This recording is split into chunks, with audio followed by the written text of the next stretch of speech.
associated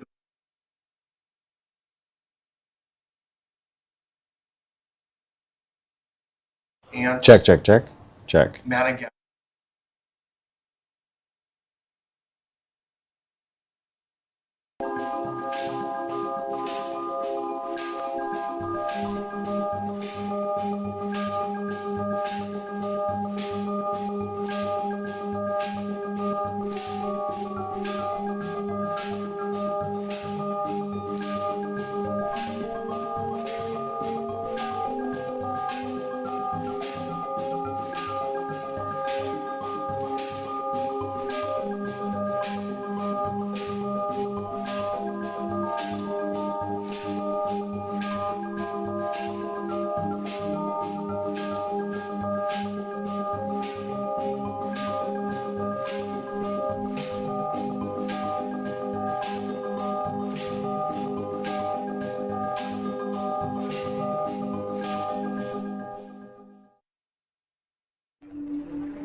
Hello again and happy Comic-Con weekend. Welcome to Convos presented by Blackmagic Design. I'm Danielle Beckman. I'm one of your hosts with Brooklyn Quarter, and we are so excited to be partnering with the League of Filmmakers and Cinematography for Actors to bring you this live stream directly from the Gaslamp District in downtown San Diego. So today you're going to hear some more delightful chats with actors, writers, directors, game designers, influencers, and artists about their work as well as their Comic-Con experiences and rituals. We had a great day yesterday, and sadly today's our last day, but we're gonna have a whole bunch of fun. So thank you for tuning in. So I'm very excited to welcome to the show our next guest, Danny Bowman. I'll tell you a little bit about Danny. She is a young and talented animator and artist, an entrepreneur on the autism spectrum who is passionate about using her skills to help others, and her dedication to inclusion and diversity is so incredibly inspiring and so authentic and beautiful. And despite being diagnosed with autism at age 3 and nonverbal until 6, Danny has overcome these challenges to become an accomplished artist, animator, inspiring speaker. Yes. And she founded her own company, Danimation, which we're going to talk about, when she was 14 years old. And also Danimation UK in 2019 as well. That's so awesome. Danny has taught animation to over 3,000 students with autism and premiered 14 short films at Comic-Con. So cool. As a national speaker and a cast member of Love on the Spectrum, Danny uses her platform to inspire and mentor others. Danny, we're so happy. I'm so excited to be here too, Danny. I know. Oh, Danny B squared. Danny B squared. Oh my gosh. So we figured out that we're both Dannys and we're both B's. Ooh, what's your middle? Do you have a middle name? I have a middle name called Danielle Jean. I'm Jean. Oh, that's lovely. Okay, I'm Elise. So I'm an E. Well, we almost got it. We almost got the square, yes. This is so cool. I'm so happy to have you. So you are honestly, I look at your schedule, I'm like, you're the Comic-Con queen.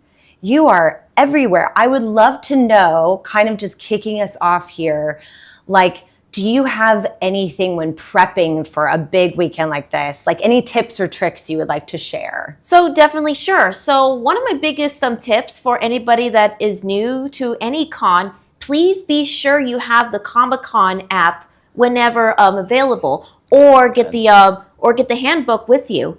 And also, so if you have those, if you have the app or the handbook, please be sure you get prepared by marking down which booths you want to go to or go to any panels you want to go to. So always be prepared to have a plan. Without a plan, You're most likely going to get lost. Yes, that is so brilliant because there are so many vendors and panels and shows and things. So, I mean, that's absolutely perfect. Do you have any, like a certain artist or a certain thing that you like to see every year, or does it kind of switch up? So it does kind of switch up. Really depends on each year. Like, for example, if I really wanted to meet a particular type of voice actor or a different type of famous artist, I would definitely would have to go to that panel or go to that booth and visit them. Yeah, definitely. I know. Do you know Karen Hellion, the artist? Karen Hellion? I don't think I've ever heard of Karen Hellion. She does some Star Wars inspired stuff, and all of her stuff was sold out last year by the time. Oh my goodness. I know. But I got there on day 1, which is a preview night, which, pro tip, is really a great night to go to buy some stuff. And I got my Princess Leia print. Oh, that's amazing. Yes. I've also got one other tip for anybody. So if you are going to Comic-Con, especially for preview night, to buy something, please be sure you have a budget. Otherwise, you get too excited and overspend. No overspending. Okay, that is really, really good because one of my friends, it's her first year, and we got on 2 nights ago, and she looked around, she's like, I didn't budget for this. what am I doing? So actually, that's perfect. And I don't know if we budgeted for this, talking about me and my husband behind the camera, but we figured it out. That's great.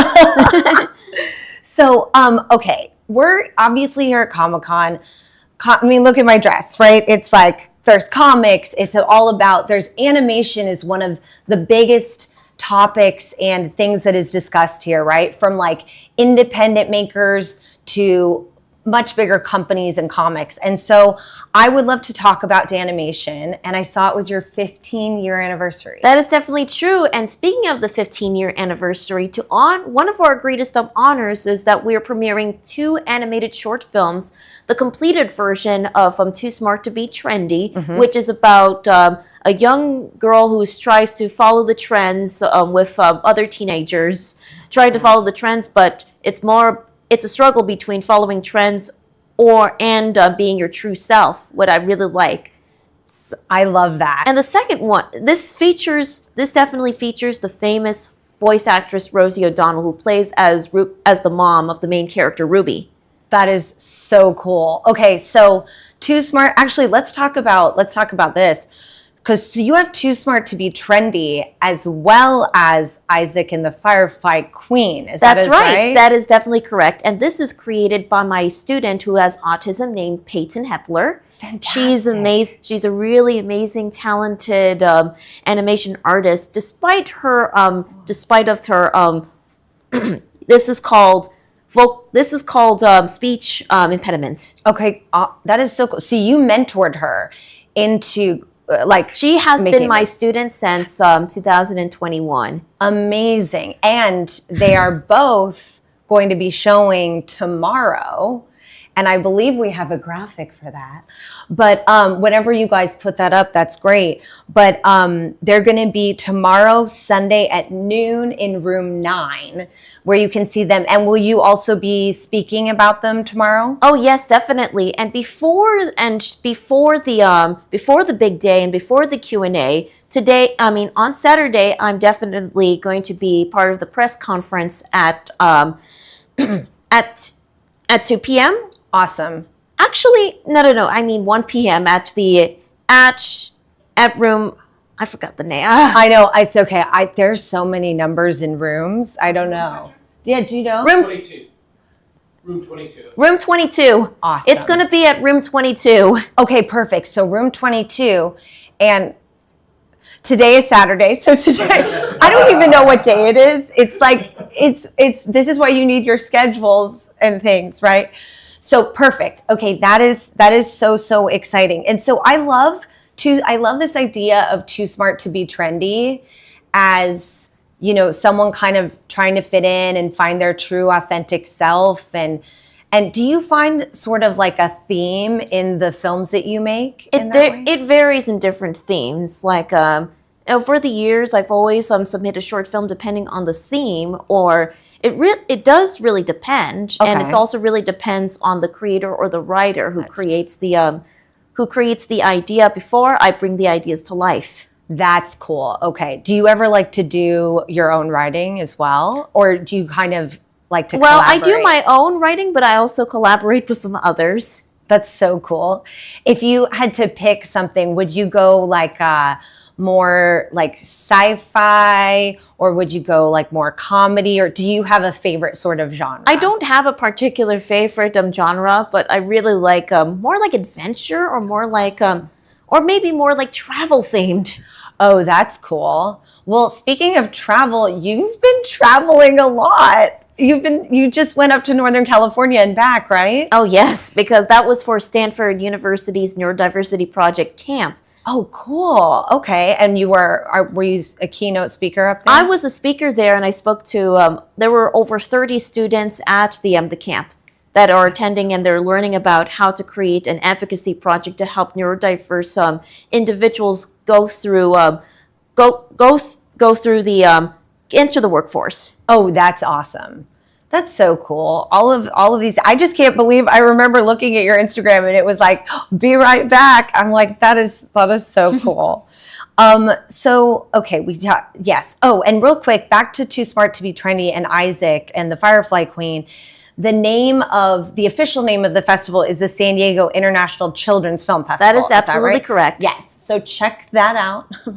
Hello. And don't forget that today at 3 p.m. there's also going to be the meetup at MZ13, the Mezzanine 13 by the fan tables. Okay, that's awesome. Okay, so yeah, good shout out. That's where you can meet Danny. I love that. So, okay, I wanted to can we talk about Love on the Spectrum? Sure, yes. So cool. Okay, first of all, Emmy nominations and Emmy wins from last year. Congratulations. Oh, thank you so much. And especially for the first time ever, they've been nominated for Best Director, alongside being nominated again for Best Documentary Reality Series overall, along with Best Casting and Best Editing. That is so remarkable. And you know, the casting thing, I have to say, casting directors haven't really been appreciated in the business as of the last few years. And so I love that they're getting a nomination. I think that's so cool. And who's in the cast?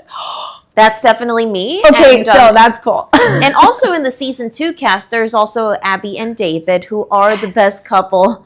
Oh, Which I definitely admire them both. That's so cool. I love it. So with Love on the Spectrum, I remember watching an episode recently where you, and I don't know if this is a direct quote, but you said, animation is my life. That's one of them. That's one of the quotes. And I said so many quotes like, you can imagine I've been kissing too many frogs to find the right guy. Or other quotes like, so there's some other quotes like, I just need to get to know somebody else's what's underneath the iceberg. Or like the DNA of a helix. Yes. See, these are all quotes that I would put on a t-shirt, but I am wearing my Stranger Things. Oh yes, the Hellfire Club Yeah. is definitely one of the most remarkable Netflix's hit series. I completely agree. And whenever people think of Netflix, they think of Stranger Things. Yes, absolutely. I mean, I am so excited. I can't wait for the last season. Oh yes, the last season, my alongside with gosh. the animated series adaptation called Stranger Things Tokyo. I didn't even know about this. I'm so excited about the animated adaptation of the live action series. That is so cool. Okay, this is breaking news to me. I didn't know. That is so cool. I love it. Okay, so back to your quote from Love on the Spectrum. So you said animation is your life, and I'm an actress, you know, I'm a writer, filmmaker, I'm a producer, and when you said that, I felt that like in my bones for me, you know, on my dating journey in the past, you know, trying to find the right person, but then saying, this is my passion. This is also what I want to do. And, you know, finding that person. And so I would just love to hear a little more about like what animation means to you. What animation really means to me, I would say, it is an art. Animation is definitely the most important art form of communication. This is whenever you see an animation come to life, you're bringing imagination come to life, and you're seeing somebody's perspective, seeing a world, like you're seeing a story within another world. Yes. Oh, absolutely. And I feel like through that kind of storytelling, you can create more understanding and unlock things that might not normally be there, right? Which is true. And for me, when I'm watching something too, I'm sometimes taken aback by, you know, the story. And I have to say, really only since I've been with my husband have I watched more animated stories. Oh, nice. Because in my mind, I thought, oh, well, animation, I grew up with cartoons. That's that. And I'm really learning the power of animated stories for any age, right? Like all ages. It really, you know, it doesn't matter like what walk of life you are in. And so that's actually been really inspiring for me.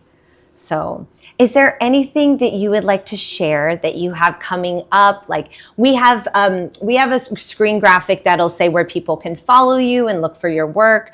But is there anywhere that, I mean, obviously you have Comic-Con weekend, but in the near future, is there anything you wanted to promote or talk about? Oh, yes, definitely. Yes. Because I got invited to a couple of keynotes in the upcoming this October. I've got another autism keynote in Phoenixville, Pennsylvania, and then another one at the end of October this Halloween called the autism conference in the Geneva Center in Toronto, Ontario. Oh, that's cool. Okay. So those, and I'm assuming people can like go on your website and find all this stuff. Oh, as yes, well. we will announce them soon. Okay. That's so exciting, Danny. That's really awesome. I'm so glad you're like kind of on a world tour.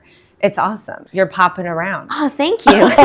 Well, you said you love adventure and travel. Oh, yes. And so I think that that's really a part of what you're living, and it's really inspiring. And just thank you so much for coming on today. Oh, no problem. Anytime. And it's really great meeting you. I'm Danielle. Thank you. Awesome. We're almost Danny squared. Yeah. Oh, here, let's do this. Danny again. squared. Hey. Well, no, I mean, we really are.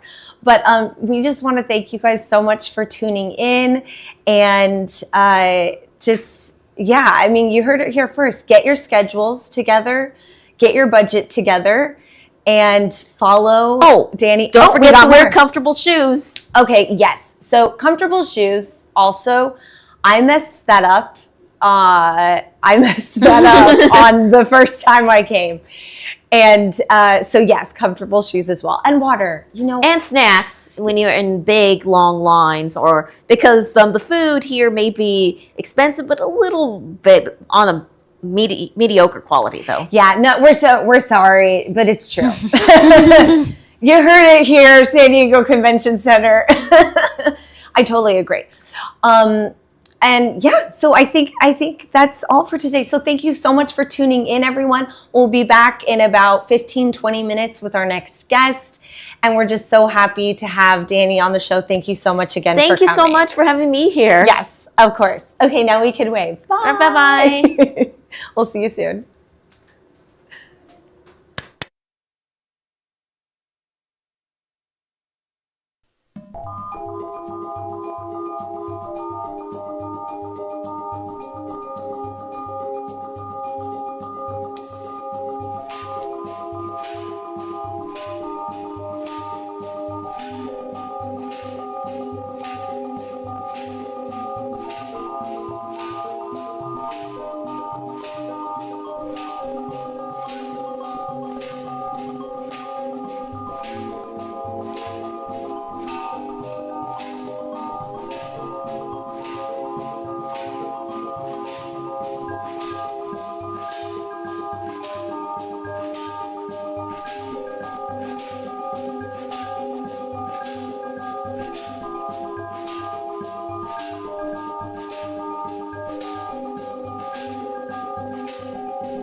Hello, everyone, and welcome back to Convos presented by Blackmagic Design. I'm one of your hosts, Timothy Reese, and we're excited to be partnering with the League of Filmmakers and Cinematography for Actors to bring you this live stream directly from the Gaslamp District / Corridor in downtown San Diego.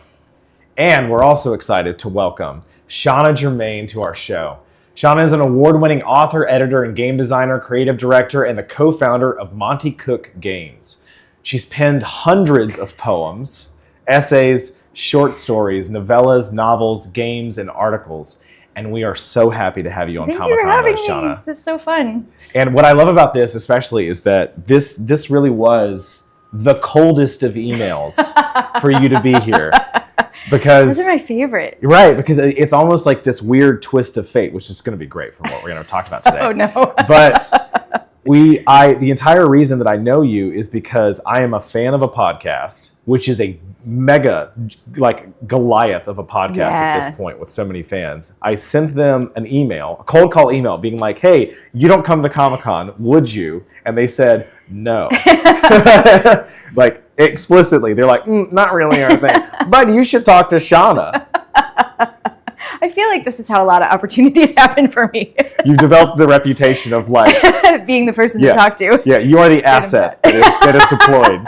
So thank you so much for joining us. Thank you for having me. This is awesome. And this is your first Comic-Con. It How's is my going? first Comic-Con. You know, this is my return to conventions post-pandemic, and so this is I think my 6th convention this year. Wow. And so I feel like I'm in the convention groove, and I'm also very ready to take a break from convention grooves. But it's been amazing. Like, I've seen so many people that I haven't seen in years and years, and like I got to watch a couple of amazing panels. I got to be on a couple amazing panels. Hexharmonics, one of our panels. panels. Hexharmonics was amazing. Yeah.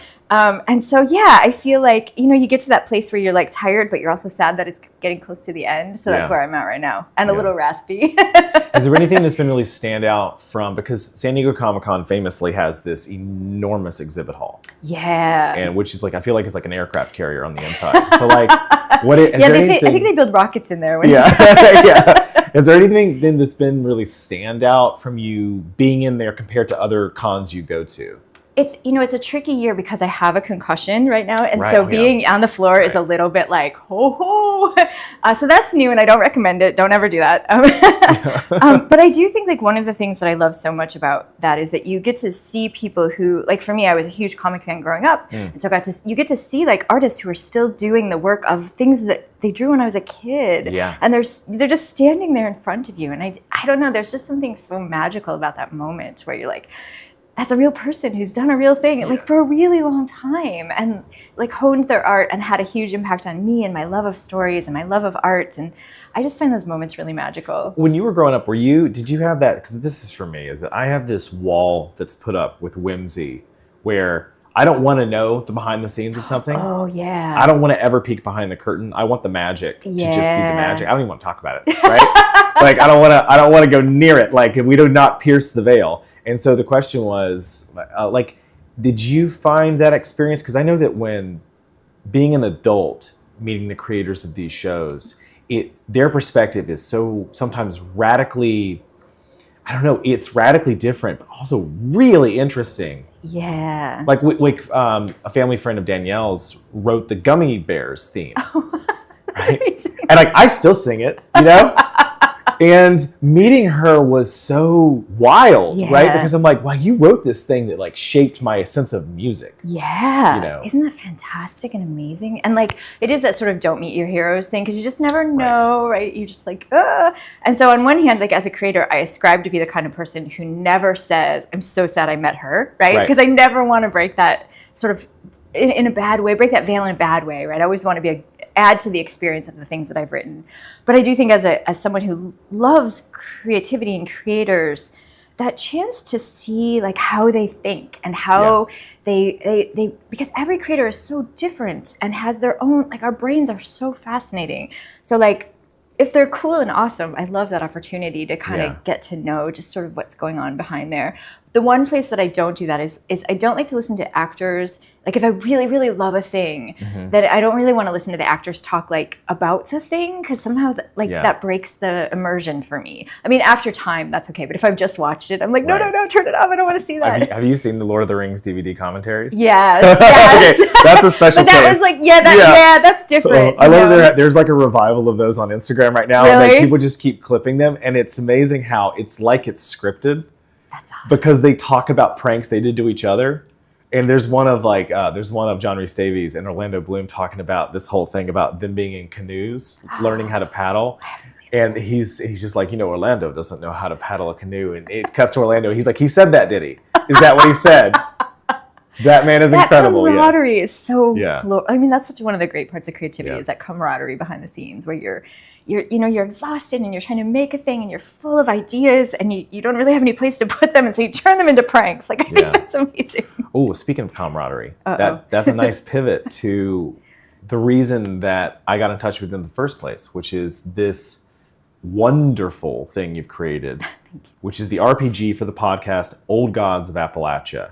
And if you're not familiar with Old Gods of Appalachia, it is this eldritch horror set in the Appalachian alternate reality South that explores so many incredible themes, and it's kind of unfettered by some aspects of history in order to be, I would say, like more sensitive and more critical of aspects of history. Yeah, absolutely. Which is radical to listen to, because when you're listening to it, you keep waiting to hear something and go like, oh no, they've gone too far. And they don't. They're so good at walking that line. And they're so good about reaching out to the people that are affected by these historic tragedies to write these other ones. And it's amazing. And it really is. It's been a podcast that was released. It's a narrative. It had an incredibly successful Kickstarter, over $2 million raised for their partnership with Monte Cook Games to turn into an RPG book.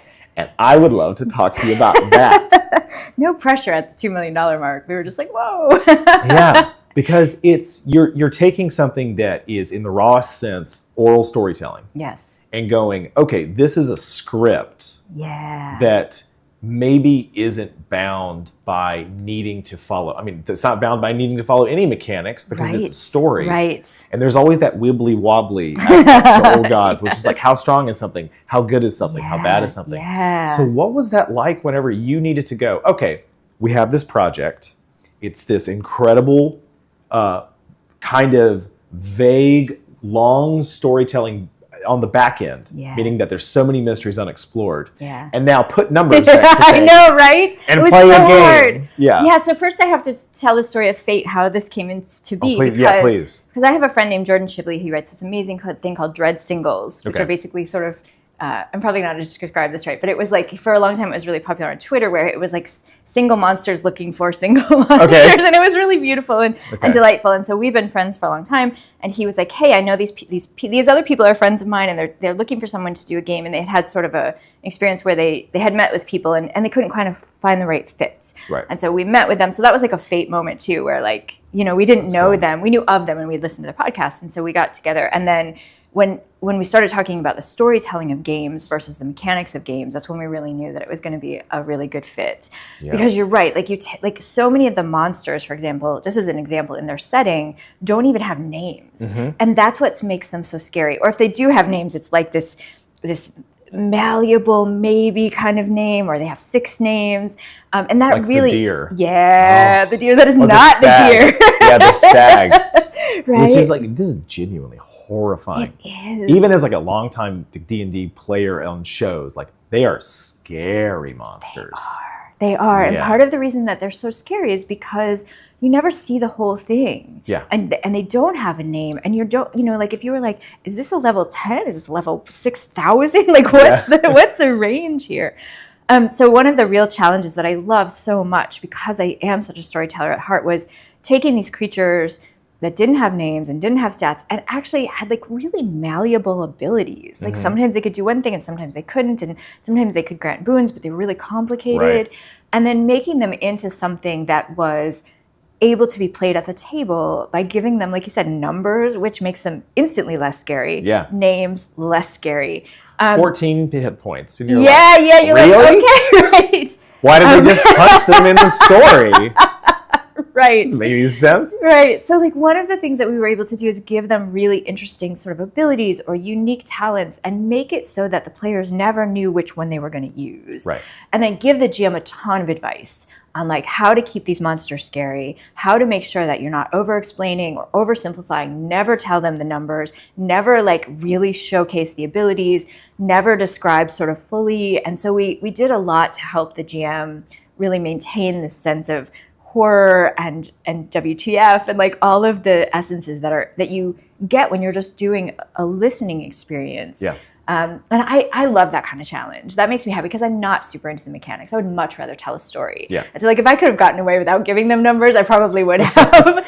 But yeah, it was a really, really fun challenge to be able to do that. What was it like with the magic system? Because when it comes to the idea, and I say magic system, Yeah. loosely, because system would like be a misunderstanding of actually what Old Gods of Appalachia is about. Yeah. But when it comes to the idea of the green, Yeah. right, in this aspect of this magic that's not necessarily good, Right. but pretty good. But fairly good. Like better than other things. Yeah. And it's like that, the wonderful drawl of Cam whenever he's introduced. Sorry, of Steve Shell, correct?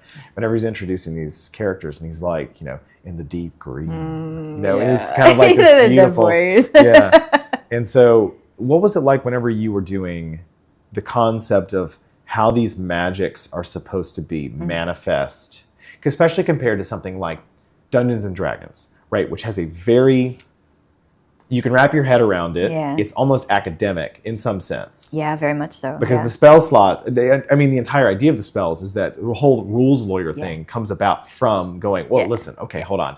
It says touch, but I have a familiar with hands.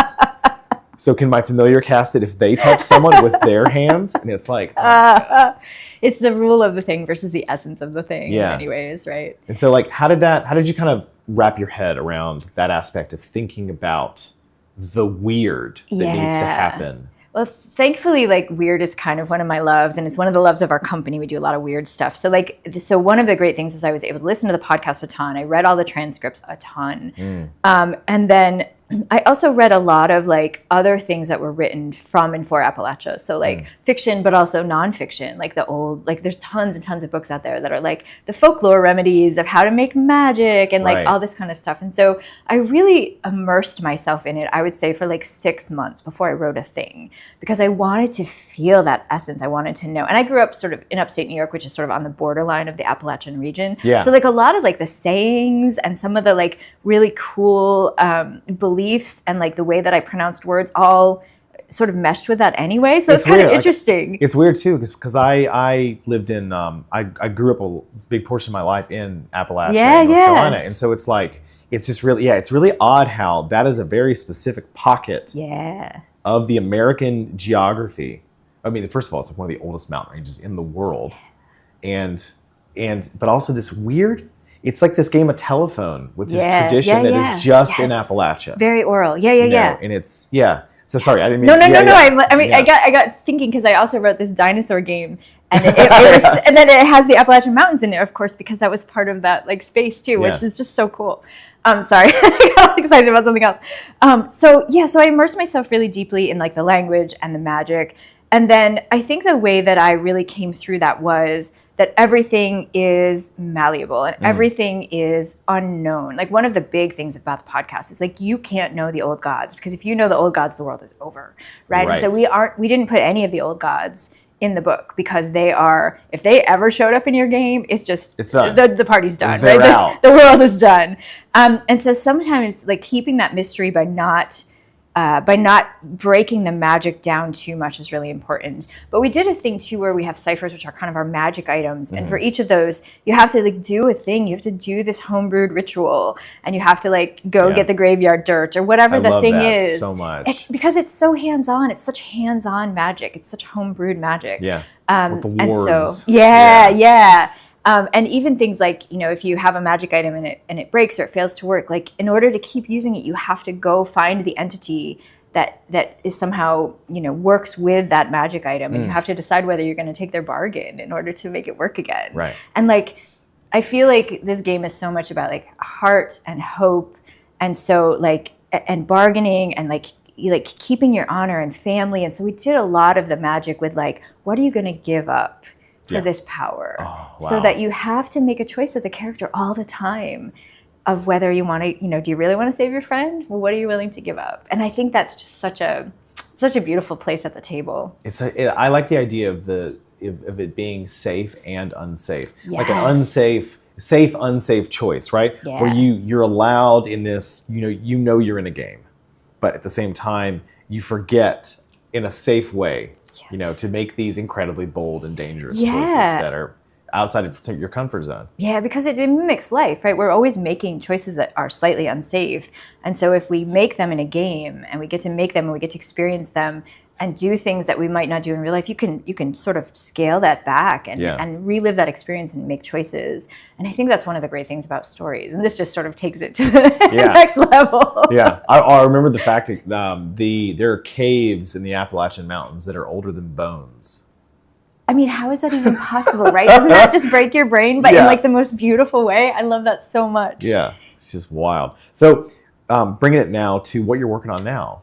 Yeah, so we're doing a new set of Appalachian rule books. It's called Deeper Still. It's way darker. Like, this is my horror childhood coming to the forefront. Okay. So it's super dark. It's super deep. There's a book for players where you get some new character options and new backgrounds and all this kind of stuff. And lots of new connections so that you have a lot more to lose. Okay. Which is one of my favorite places to put characters Right. in. And then it's got some new adventures and it has a bunch of new creatures and magic items and magic and all the things that I super love to write. So that's amazing. Yeah, I'm very excited about it. If you haven't checked it out yet, I backed on Kickstarter like way back before. I mean, that was like, once I started reading it, I was like, okay, this is why. Yeah, it's really good. So if you haven't checked it out, you should definitely check it out. It's really good. Thank you. And now that, what are you also working on? In your writing right now? So I'm finishing up a novella about dogs that talk to ghosts using the buttons. Have you seen the dogs that talk to buttons? So they can hear ghosts and so they can relay stories from ghosts to humans using the buttons for like murder mysteries and stuff, which is really fun. I love this. And then I have a novel in the works about a psychopomp who is taking living girls through the underworld, and sort of what that story is and how that changes her. And I have a deep obsession. I always say my topics are sex and death, and so this one has both. Persephone's her girlfriend. And it's super fun. And so, those are the kind of big projects that I have this year. I'm very neurospicy, so I like to have my fingers in a lot of pots at once. That's awesome. I remember you were on the Hex Harmonics panel. You mentioned about the way you listen to music when you write. Yes. Oh, it's huge. Yeah. And I believe you said you just wear out a song, right? Yeah. You just 65, 75 times, 85 times, however long the day is. I get obsessed with it and eventually it becomes like the soundtrack to the thing that I'm writing and it has this pattern and then suddenly you hear a lyric and you wake up and you realize you've been listening to the song for like 3 hours while you're writing. And I know it's just such a weird moment, Yeah. But it helps me get into that headspace so much to have. And I get obsessed with things to the point where, and then of course, like I'm done. I don't want to hear it for a year. Yeah. So. When it comes to, as we get to the end here, when it comes to you being at conventions, do you have any tips that you have for people that have never been to Comic-Con, have never been to a con, that want to go? Because most of the people that are going to be watching, didn't come. Right. That's the idea. That's true. This is for Hello. you. This is for you. Welcome. So you should come to these conventions. They're fantastic. But do you have any tips as a veteran convention goer? Yeah, so I will caveat that these are mine because I'm super shy. I'm very introverted. I find that I have to take some time beforehand, before conventions and between events to make sure that I recharge and recoup. So don't overbook yourself. Right. Wear shoes that aren't going to give you blisters, especially somewhere hot, because here it's hot to be walking around. And don't be afraid to I feel like saying nice things to people is such a great way to open doors and make, so if somebody has an amazing outfit or you love their art, they want to hear that. Creators, we work at home, most of the year by ourselves and put things out in the world and we're like, does anybody like this? Please like me, right? Yeah. And so if there's someone that you like their work or you love what they're doing, don't be rude, but don't hesitate to go and say, hey, I love this thing. Thank you so much for making it, or here's how it affected me. It's way less weird to tell someone you like their thing than to do that odd part where you recognize someone and just smile at them, which is so unnerving on the other end because you're like, why are you smiling? Like I have to do the narrative now. Like, what is this? Yeah, like, that can really so if you like something, just tell them. yeah. Unless they're eating, then just walk away. Yeah, like if they're in the restroom, question your choices. But you know. Yeah. Awesome. Well, is there anything you're looking forward to do before the con runs out? I have the panel tonight on women in entertainment that I'm going to go to. I'm super excited about that. Awesome. And then I have lunch with one of my favorite people in the whole world, who's Robin Hobb, who's a fantastic author. So I'm very much looking forward to Really that. cool. Did you hear the breaking news about the women in entertainment panel? I did, but you should say it again. Yeah, the new guest. The new guest. We're so excited. We have Rachel on with Tiny Chef, so the good. Tiny Chef show, and I'm just so excited. And this is honestly a case of being at the convention and seeing Tiny Chef. And you said something nice, didn't you? Like our production designer Lauren spotted Tiny Chef. She was like, "I know that little man." And we walked up and just chatted and got along so well. And Rachel was available, and it's just it's like that organic thing is just so special because like where else in the world are you going to have this many creators? Right, because there are already people who are your people, right? Yeah. So like you're already have this connection of something existing. It's not like you're walking around in the world with strangers. Yeah, it's really lovely. It's really cool. Yeah. All right. Well, thank you so much. Thank you for being having here. me. I'm so excited that you were able to be This is here. glorious. Thank you. All right. So thank you everyone for watching this segment. We're going to have a next guest up in about 20 minutes. So stay tuned for that. And also I want to give a big shout out to the League of Filmmakers who are the partners for this. League of Filmmakers is a new indie collective coming out of Blackmagic Design that's all about allowing indie filmmakers to connect, to create, and make it easier to network and put together films and projects in the world. And it's all about crossing that great divide between knowing someone and not knowing someone and making it a lot easier to fix that. So feel free to head to leagueoffilmmakers.com to sign up about it if you're a filmmaker, find out more information, and get connected. And so thank you so much. We'll be back very soon, and have a great rest of your con.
Hey there, we're back with Convos, presented by Blackmagic Design.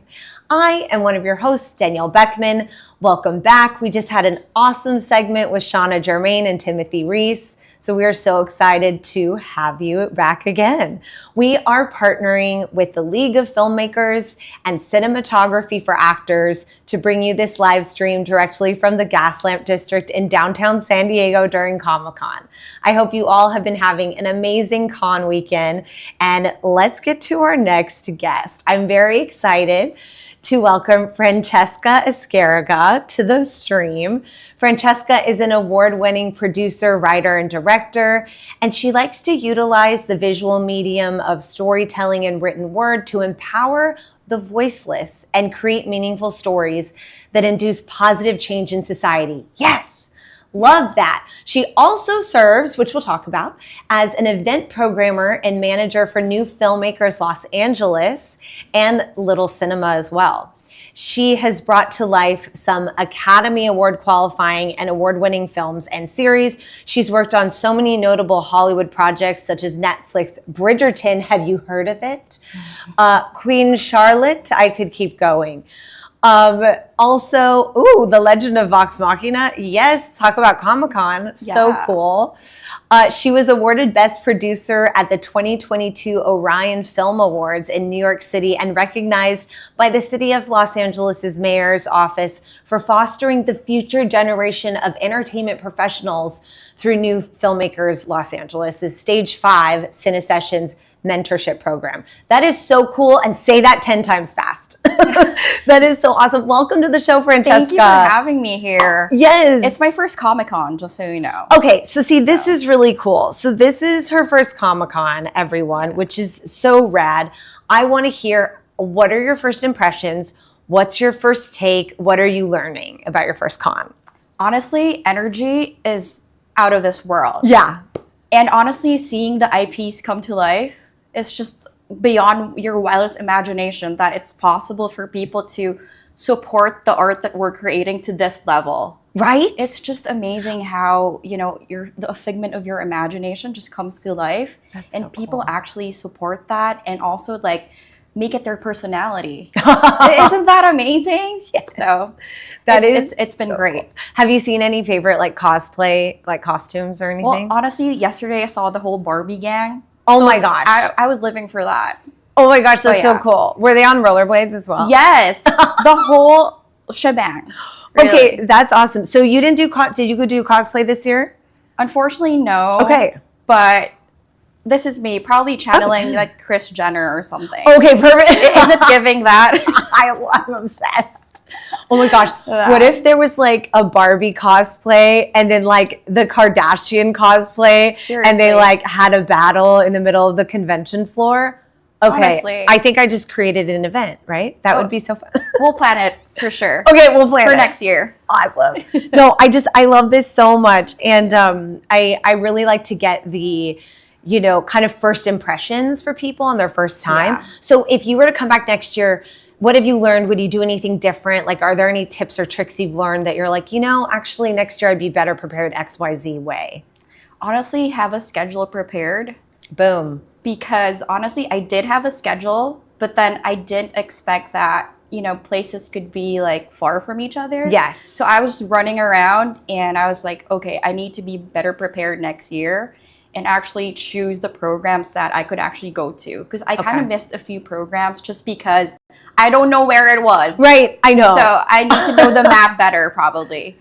But definitely have a schedule and come with your friends. I feel like Comic-Con is about, being with friends who also appreciate art, media, entertainment, all these things. Yeah. So yeah, have your own group with you. 'Cause That's cool. I just came here by myself this year. But it seems to be going well. But I found new friends you guys. Good. So it's been amazing though. That's awesome. Okay, so you guys heard it back home or wherever you're watching, maybe you're in your car. But you heard it there that a schedule is very important, which one of our previous guests also said.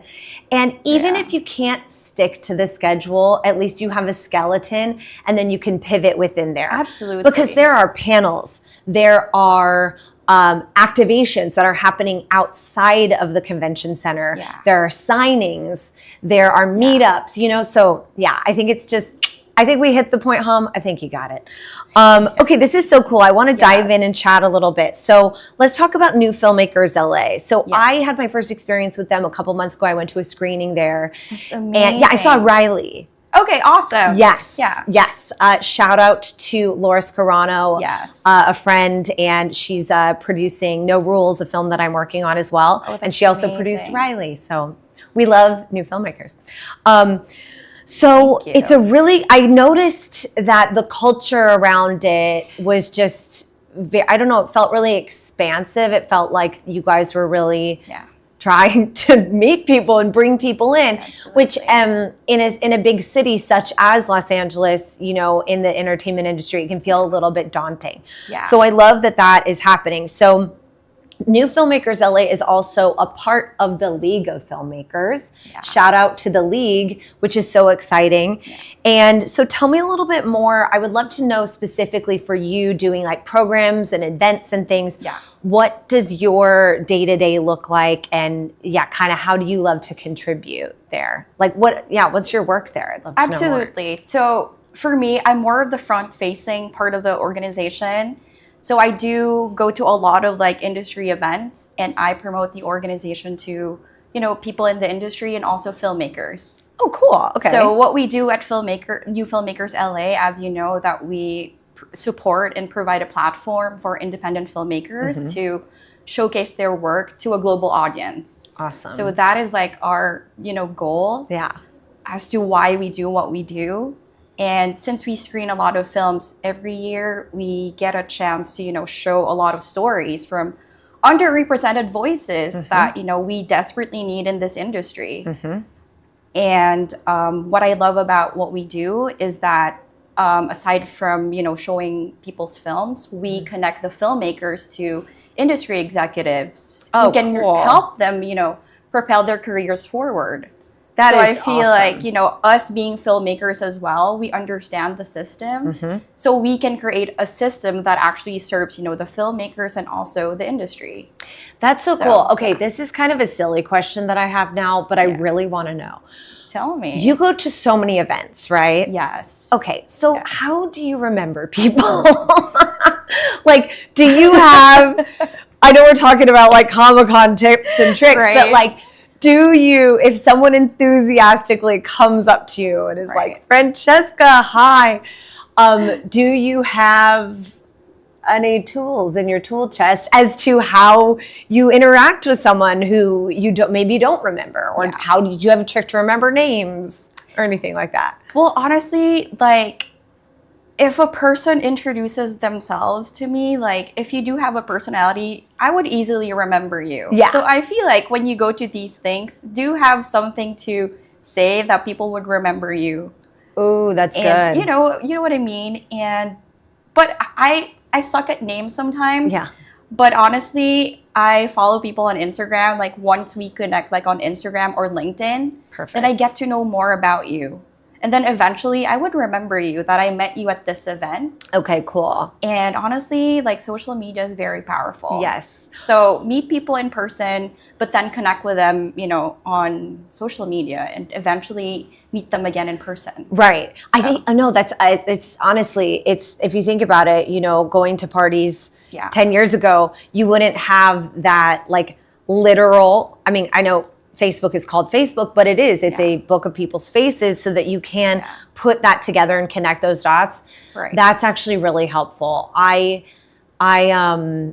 really like that idea too of I love what you said about have something, especially if you're going to a networking event, have something memorable to say. Absolutely. As just like a hook, even if you know, you're going in, if you have a project that you're working on, and it can be like that quick little log line. Log line. Yeah. Absolutely. Or like, right? I mean, I love to do comedy. And so if someone met me, I could be like, you know, I'm an actor, filmmaker, and, you know, I do drama, but like, I'm a comedy gal. That's me. I mean, you could even just say something that become like your catchphrase. Absolutely. Your tagline Yeah, exactly. as Which a person. I think is so cool. I really do need to workshop mine, but it's fine. We're getting there. But I think that's really powerful. And also having that kind of match your social media. So you're like, I remember this person, I met them. And I'm really talking to filmmakers, maybe actors, directors, writers who are looking to build a recognizable brand, I guess. Absolutely. I feel like all of us have our own brands as filmmakers because we do have different voices, right? Yeah. So maybe that could be what's unique about you, which Yes. usually is. So just, say it out loud. Oh, I love that. And then I'll remember you. Yes. So there. Oh my gosh. This is making me so excited. I'm excited to be here. Oh, I love like I look networking. up to you. You're inspiring. You see what I mean? It's just, I remember you just like that. And we just met. We did know? just meet. Thank you, But Francesca. yeah, you're amazing. That's so sweet. I mean, also I'm wearing a very loud print. So Hey. Very Comic-Con. Very Comic-Con. Thank you. that. Thank you. Okay, this is so great. I want to know I feel like it kind of maybe is like a no-brainer, but what really drew you to wanting to help emerging artists? Because I want to talk about your, indie filmmaking, and I want to talk about the multi-hyphenate that you are. But before we get there, with New Filmmakers LA, I'd love to know what drew you to, helping emerging, creators like Blossom. Well, it was started by, Larry. Yes. He moved here from New York. And he wanted to build like a community in Los Angeles, of like voices, like films of people who we don't really see in the mainstream media. Mm-hmm. So that was really like the driving force behind his vision of like creating a community and giving more, giving a spotlight to independent filmmakers who, are actually very talented, but then, they just don't have the resources or the connections to get themselves out there. So that is a huge part of like us helping emerging filmmakers because we do have the resources. We do have the platform. So what are we doing to help these people and like to use our platform to, help each other to, tell more stories that deserve to be heard, honestly. Yes. And so with that, on that note, how can filmmakers watching engage with New Filmmakers LA? So I'm curious to know what, do you have any programs coming up? Is there an application online? Do they email you? Yeah. What would you say for that? So as you know, we're a monthly film festival. Perfect. We do it every month.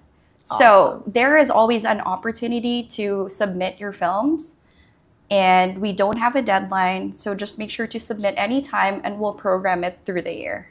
Okay, cool. So it's on Film Freeway ongoing. too. Great. It's ongoing. That makes very sense. accessible. Okay, this is really cool, especially because some film festivals you have to wait all year. All year.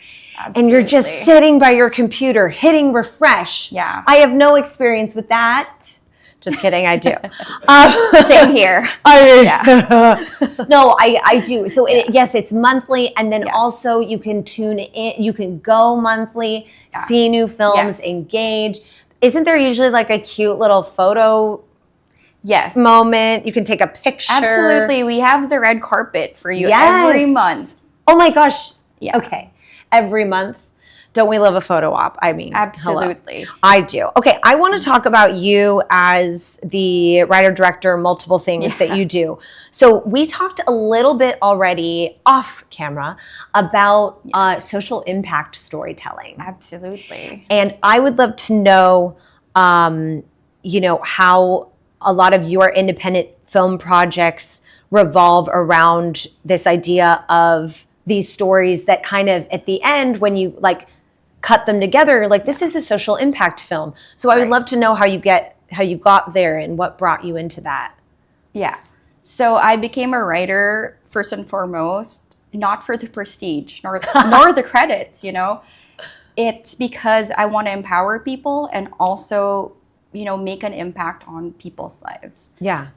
So my work mostly revolves around social impact stories that shed light on mental health, social inequality, relationships, cultural identity, and like individuality. So cool. So me as a writer, director, and producer, that's always my goal in every project that I work on.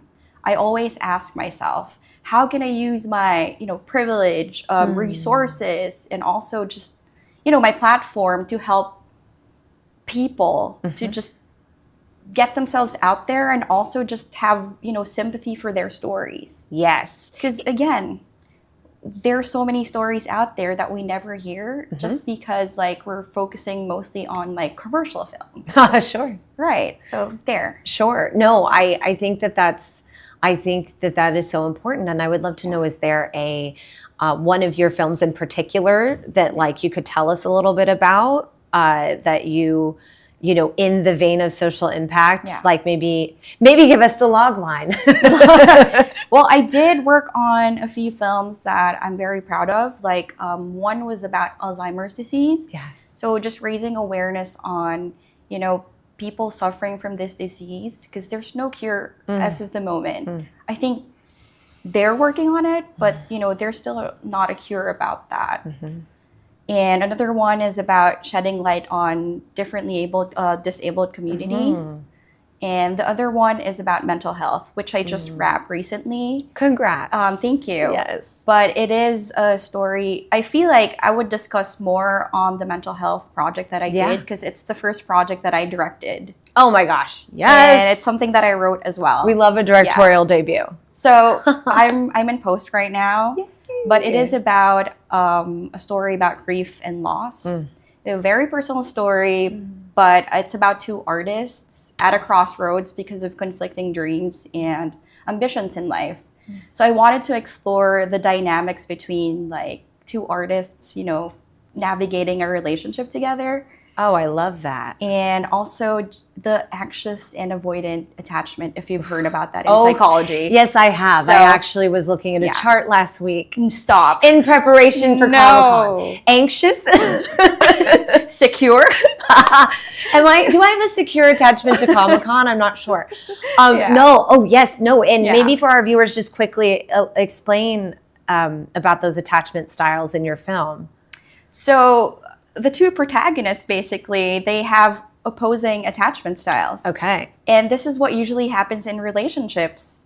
If you really look at like relationships that are not secure, there's always one that's avoidant. There's always one that's very anxious. And it's because like you feed off of each other's triggers. Wow. So I learned so much about this just because of like me going through the same thing as well. Wow. And just, researching about psychology. Like for me, psychology is very interesting, especially as a writer. Yeah. Because like most of the characters that I, created in my head are based on like psychological, like INFJ and, all of these things that it's very interesting about a person. And that's what makes a character very multidimensional when they're like people. So some of my favorite films are when you're watching an actor in a private moment and you're seeing their process, like their shame, their embarrassment, their joy, the thing that us as these like creatures, soulful creatures in these bodies that we do. I think that's really powerful. And also talking about attacking characters from an attachment style is so fascinating. Absolutely. To kind of come at it like in that way as a writer. And it's also amazing because now that I did wrap the film and going through rehearsals, I literally sent my actors a breakdown of just what the attachment styles are like. Wow. And the good thing about this is that my actors also went through the same struggles. So kind of like we have that shared trauma. There's always a line that I'm going to say now, first here, that we were united by grief, but healed by art. Oh my gosh. So it was such a beautiful journey, just bringing to life all the characters and just the story. Because I feel like it was meant to happen for us to heal from whatever grief we went through in life. So yeah, That's that's what really makes cool. it very personal. Oh, I love it. Yeah. Absolutely. And that specificity also makes it universal, Absolutely. right? And I never thought it was very universal because, again, it was about an avoidant and an anxious person. Apparently, like a lot of people Yeah. are in those type of relationships. Oh, yeah. I would say so. Yeah, Isn't so that very interesting? You make the art and then all of a sudden your audience shows up. Yeah. You know, that's so Yeah. cool. Very quickly, too. Oh, I was like, oh, this is amazing. yes. Oh my So- gosh, I love it. Okay, so I would love you to tell our beautiful viewers, hello viewers, I would love you to tell them Yeah. where we can find you, how we can follow your work, Yeah. and then maybe just anything you're excited about coming up. Well, you can follow me definitely on Instagram, Francesca Escarraga, or follow connect with me on LinkedIn, or go to our film festival. It's monthly. The next one is on August 3rd in downtown LA. So if you're available, just come hang out with us. We're fun people, I swear. No, agreed. I was there. I can confirm. Yeah. This is so great, Francesca. Thank you so much for being on. Like, I'm just so glad that this is your first con, I know. and you're doing Excited it to be here. alone. And Yeah. but not alone. She's got us. Seriously, And she's got thank you. Yeah. Of Yeah. course, you're so welcome. Thanks And for having me oh here, my honestly. gosh. Yes, absolutely. And we are gonna be sad. It's like so sad. This is like, the shortest interviews. I mean, True. look, see, it's okay. Next year we'll figure it out. But I so Definitely. appreciate you being on, and have a great rest of your con. Thank And you. to everyone back home, we will see you shortly. Our next guest up is Deborah Pratt, co-creator and executive producer of Quantum Leap. We're so excited to have her. And just thank you, Francesca, for being No, here. Thank you. Yay. Okay, we'll Yes. see you soon. Thanks. Bye.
Hello, everybody, and welcome back to Convos presented by Blackmagic Design. I am one of your hosts, Danielle Beckman. You know me, I'm back. I'm with Brooklyn Quarter, and I'm just so excited that we're partnering with both the League of Filmmakers and Cinematography for Actors to bring you this live stream directly from downtown San Diego in the Gaslamp District during Comic-Con. So next up on Convos, we have one of my favorite guests. I'm so excited, Deborah M. Pratt. She is an award-winning director, writer, producer, singer, dancer, actress. She is the co-creator and executive producer of Quantum Leap and the creator of the new sci-fi graphic novel Warrior One, which we'll talk about. In addition to all of her other achievements in film and TV, she is also a published novelist of 7 books, a playwright, a pioneer in transmedia-based franchise entertainment. Say that 10 times fast. And she is an inspirational speaker, and she has inspired me while speaking. So that fully tracks. She has served on the board of directors of the Writers Guild of America, is on multiple committees at the DGA. She's a member of the PGA and SAG-AFTRA. And welcome to Convos. Thank you so much, amazing Danielle. Oh, I like that nickname. I'll take it. Okay. So how has your con been? So Convos, we're talking about, everyone and their specialties and their careers. But the first question I always like to ask is, how has this con been? Are there any favorite moments so far, any surprises? And how does it, compare to past cons that you've been to? Oh, I started coming to cons years ago before Hollywood came.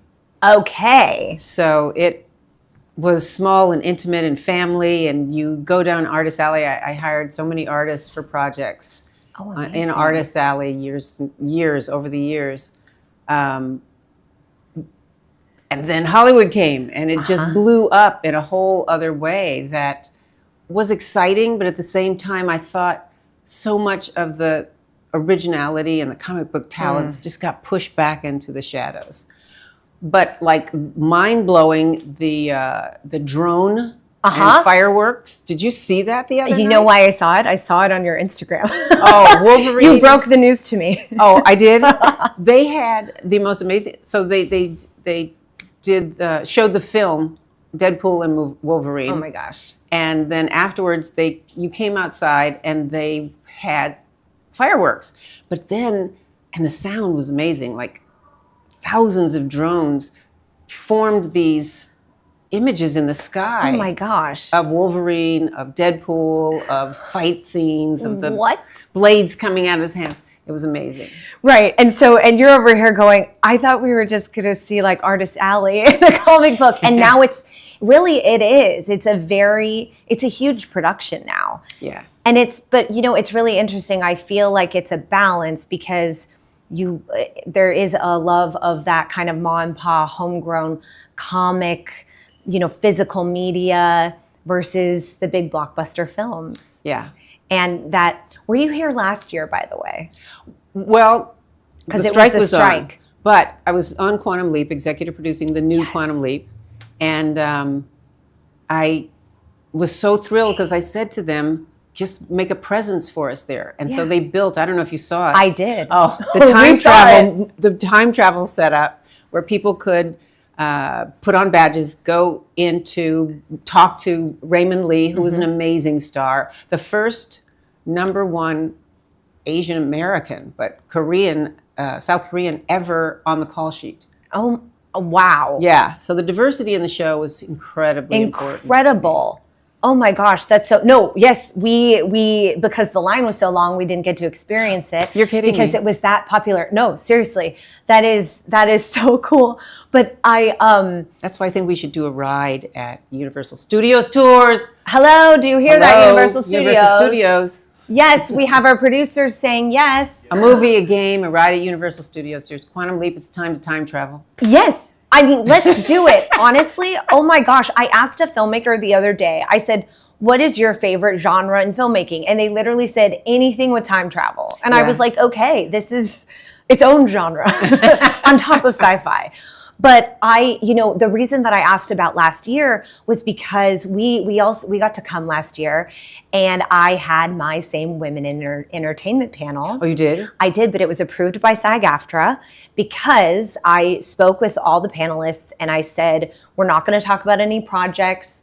We're going to dive into, what it means to be a woman in the industry and talk about, like ideas and processes and encouragement versus projects themselves. Sure. And SAG was totally fine with it, but it was so fascinating going last year because it really felt a little bit smaller. It felt like going back to the roots. I heard that. And that was pretty cool. And so, even though I'm sort of in this, my first year was 2022, so it's my third year now.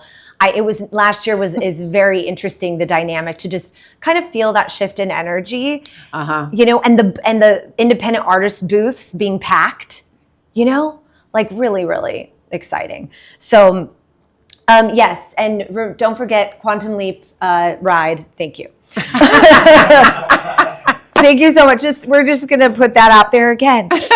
And so with, I think, talking about Comic-Con in general, when you come, do you have, I don't know, like any tradition or ritual that you do? Or I always have to go, to this place and have this thing? Or is there anything specific that you do? Or is every time you come, like, let's just see what happens?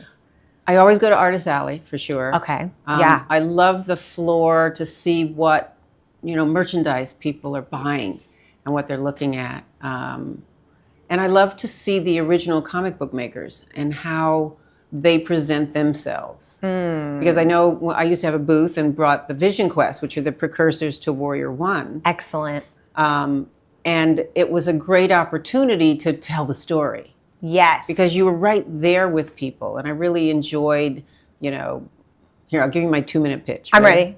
Let's do it. It's Earth in the not too distant future, after the great quakes of 2029, by the way. I thought that was so far in the future. After the great quakes of 2029, where we survived, Atlantis rose. We found all these treasures of information. South America sank because of the deforestation, but we domed it, so it became underwater cities. We then put our genetics into animals because we could, and we created these alternate species, but the ones that had human genetics were, their humanity was so new to them, they remember the powers that we forgot. And they started to teach them back to us. And then we put our genetics into machines, and they became sentient. And they looked at our history of greed and hate and wars and not taking care of the planet. And they said, you are terrible stewards of this planet. We're taking you out. So the journey of the books becomes, can we as humans remember our powers before they, as artificial intelligence, build an army? Okay, and this is why someone at the booth goes, can I have 10 copies? I did. I would sell that. I would tell that story, and people, and the book sold. And I built a strong fandom in the Vision Quest world. Yes. And then I created Warrior One. Yes. Her mother and brother are actually in the books. Oh, amazing. Until you get to book 5, which coming out hopefully fourth quarter this year. Okay, oh, yes. So 4 no books are out. spoilers, right? No spoilers. Okay. All right, no spoilers. And again, the books are about learning to survive, learning to find the hero within, learning to become a leader. I love it. And I think we need those, and hope. I look at young people, the people that I'm writing to more than ever, are the people that feel we live in a hopeless world. And the truth is, we don't. We are the hope. We're the heroes we've been waiting for. Right, and I know this quote, it's on a bumper sticker everywhere, be the change you want to see in the world. Do we know who said that originally? We do. We do. Was it like Gandhi. Gandhi. It was Gandhi. I was Gandhi. going to say it's probably Gandhi. It was Gandhi. But that is so, it's so specific, and then it's so universal, which is actually something I was talking about on an earlier conversation, is when you get so specific in that way, it does become universal to so many. And I wow, I'm just thinking about how the story in and of itself, not only I think is the storytelling so original, but it feels so fresh, but it feels like it could happen as well. Right. And so that sort of fine line makes it like on the edge of this balance of, I don't know, like excitement and fear. And I'm really excited for the next book to come out and for people to check it out. And because it is Comic Convos, and we can talk about comics, which is so cool. We are also, there were a couple other things here I want to talk about, but I would love to kind of just, maybe we hold up the artwork here for Warrior One. I have maps. Oh, see, we love maps. There are maps. Yes, we love a good map. And so this one, like you said, comes from the Vision Quest world. Okay, great. And so who did you begin when you had all these ideas in your head? How did it get onto the page? Are you yourself an artist as well? I am not. You worked, okay. I'm a musician. Okay, but yes. I'm not a physical artist, and I wish I was. Did you get to kind of sketch anything out and say, no, go forward with this? So my managers, Zero Gravity, great people, had a client named David Campiti, and David has a production house called Glass House. Turns out that he did some of the original Quantum Leap comic books. Kismet. Yeah, exactly. Wow, meant to be. So I met with him. I had a script of what I wanted it to be, and he then took it and formatted it into what it would need to be. And then he brought me these amazing artists, and as soon as I saw Will Conrad, Will Conrad just knocked my socks off. Amazing. And I mean, I have to show one of these drawings where she's in her head because she's trying to remember her powers, and she's meditating. And she's got Master Po, who's one of the characters in the Vision Quest books and in this book. And she's remembering him teaching her how to levitate. So the powers that we as humans have are telepathic memory and predictive memory and the ability to levitate. The idea of do as I do. And the leaders of the world that had powers that blew people away, like changing water into wine and walking on water, was everybody has those powers. As humans, it's not just one person, it's all. And that brings in the whole collective consciousness that's within the stories of what we're doing. And then I've got a great villain in the Black Guard. Oh, we love the villains. Oh my goodness. Yeah, they're very cool. That is so cool. And truthfully, there's a whole sympathetic side to them because they have human DNA. Right? Well, I feel like that's always the best villain, right? The one that you can kind of relate to and sympathize with just enough, and then you're screwed over. And so you have a logic, you have a machine. Yeah. Suddenly having emotions. Right. That's the trick. We as humans, we live in our emotions.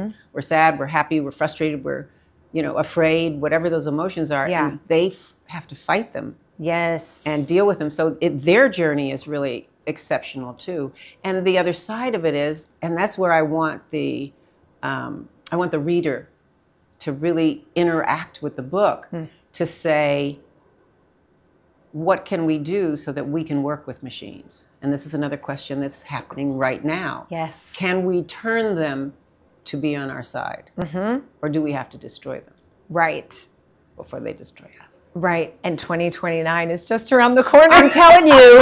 And the earthquakes are all over the world. So, right. And again, I started writing this book. I wrote an 80-page Bible in 2005. Okay. And then I sat down to write the books because I had to determine what was money like, what was food like, what was so I talk about in the books, we don't have insurance, we have assurance, and our assurance to you is to keep you well. Wow. It's not after you're sick, take these pills. Right. That's the kind of mentality of the world I thought we deserved to live in. One economy. Yeah. So that everybody benefits from it. And there's equality that happens within the books. I love that. So it's a utopian society in danger of being lost. Again, paralleling what we're dealing with right now with democracy and everything else. I think these, and how do we address these? How do we talk about these? Sure. And the collective consciousness of we all want the same things. We want good schools for our kids. We want nice homes. We want jobs that make us happy to go to work. Right, like a purpose in life. And a purpose in life, right? And so Yes. what's your passion? How do you find your Yes. passion, and how do you answer your calling? Right. And speaking of calling, I mean, sci-fi storytelling on all levels is one of your main callings. It's so obvious with your epic career and all the things you've done. And I would like to know, what is the moment that developed for you where you kind of like this unlocked for you, going in this direction of sci-fi and this passion? Was a woman, the first woman to ever write science fiction. Oh, Mary Shelley, Frankenstein. yes. And people don't recognize the fact that she looked at what was happening at the time she was living, and electricity was just coming in. Right. And she went, what if, my favorite caption, what if someone took a man who had died and brought him back to life? What would that be like? And if you read the book, it's terrifying, but that at the same time, you know, who is the God-man creator, which is also kind of in the machines that I've created. So she has really influenced my writing, especially in the Vision Quest books and the Warrior One books. Yeah. That I think opened my mind to saying, what if? What if, what if, what if? So then when I read Jules Verne's and when I read Heinlein, I could go on. I mean, the people that influenced me, I had kidney problems when I was about 10 and I was in the hospital. And so I read through all the dog and horse books. Yeah, right. And that's when I started reading, science fiction.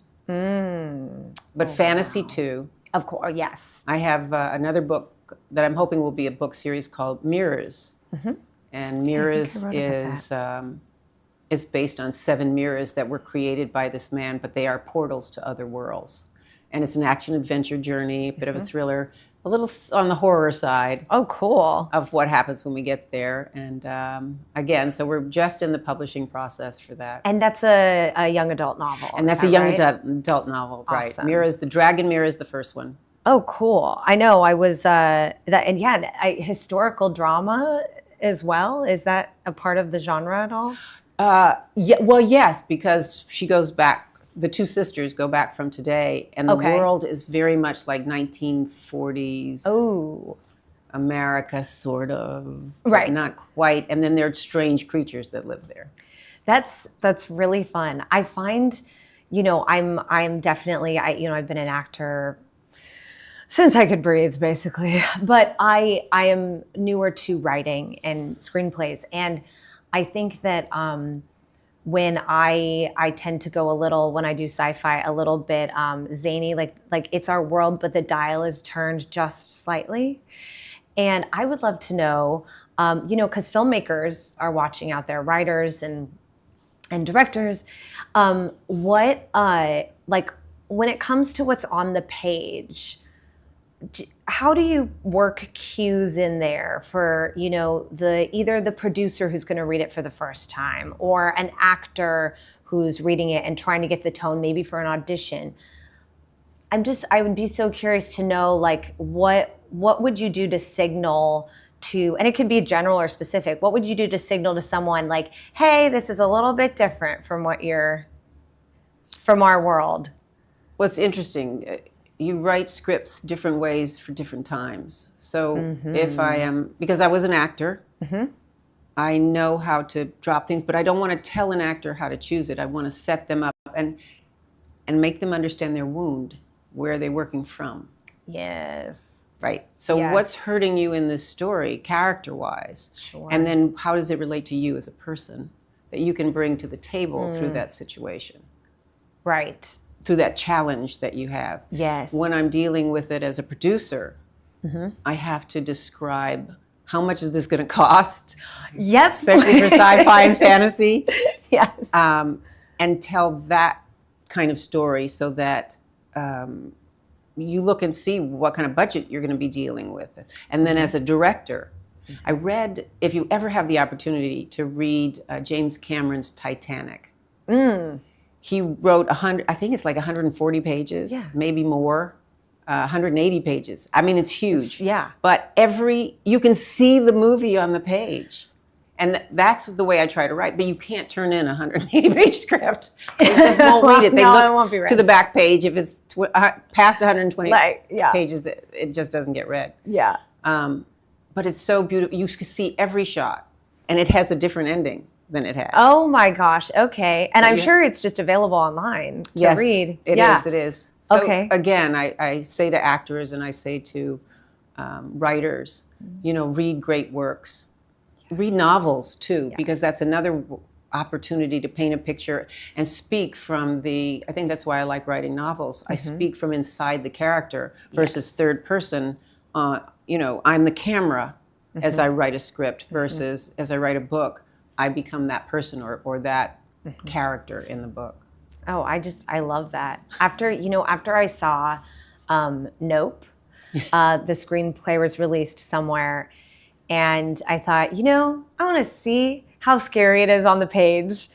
It was scary, going back. And so I think, I love that. I think describing and knowing what it's for, right? Are you in the pitch phase, or are you the producer or the director, and what it's for? So I think that's like kind of just like brass tacks, logistically an important thing to think about. It's who you're pitching to, who you're talking to. That's Right. really very, very, very important. Absolutely. And I wish we had more time. Oh no, are we out of time? Well, WarriorOneWorld.com. yes, no. We have WarriorOneWorld.com. We're good. We are now going into the segment where we are going to tell you all the places where you can find Deborah M. Pratt's work. Okay, here we go. Primarily, there's still some bookstores in San Diego, as a matter of fact, that carry the Vision Quest. Amazon, of course, Amazon.com, The Atlantean, the 5-book series. I promise the 5th book is coming out.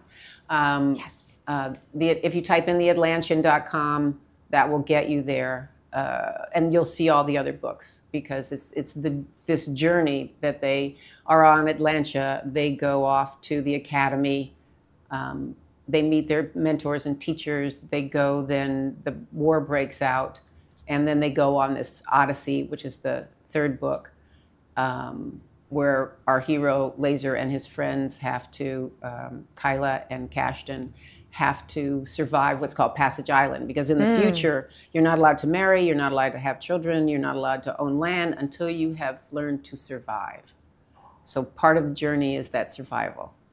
And then the last one in Pangaea is Under the Water. So that's a whole, I guess it's a little salute to just what could life be like if we control the sea. Sure. Everybody says space is the last frontier. We don't have to leave this planet to find a new frontier, I got to tell you. Based on the research I did. Oh my goodness. So basically, Amazon is probably the best place. WarriorOneWorld.com. Come sign up. We'll keep you posted. I'm definitely going to do a special giveaway to everybody that signs up. Once these books are actually released, you'll get special discounts. Oh, yes. Special We love discounts. that. Head to the website. WarriorOneWorld.com. Okay, perfect. Or thevisionquest.com. And then, excellent. And for you in particular, how can people follow your work? Instagram, Deborah M. Pratt. Perfect. I'm also on Facebook and LinkedIn. And you can actually get in touch with me directly at WarriorOneWorld.com, just contacts. That one's still coming directly to me. Instagram comes directly to me. Reach out.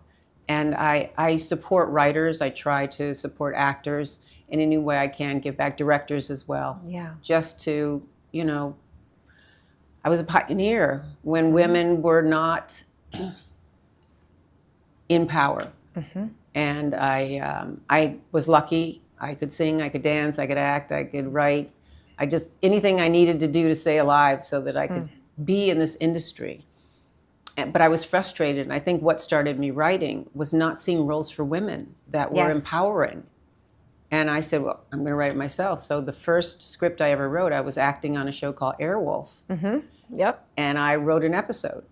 Right. And it was really, the whole demeanor of the studio and the network changed toward me when I created this. Now, of course, my version had me starring completely in it. Yes. So I had to rewrite it like 7 times, but it was a great learning process. Sure. Especially if you're writing on somebody else's show. Right. Yeah, and that in and of itself is a skill. It is a skill because you've got to hear the voice Yeah. of the show and the characters to be able to do it. And as an executive producer on Quantum Leap, I had to rewrite a lot of scripts to make sure that the voice of the characters was consistent with the show. Oh, surely. Yeah. I would imagine. And I absolutely, I love what you said. You fully were a pioneer. And, you know, we are going to be diving so into that Tonight, at our that's right. panel tonight. It's at 5:30 p.m.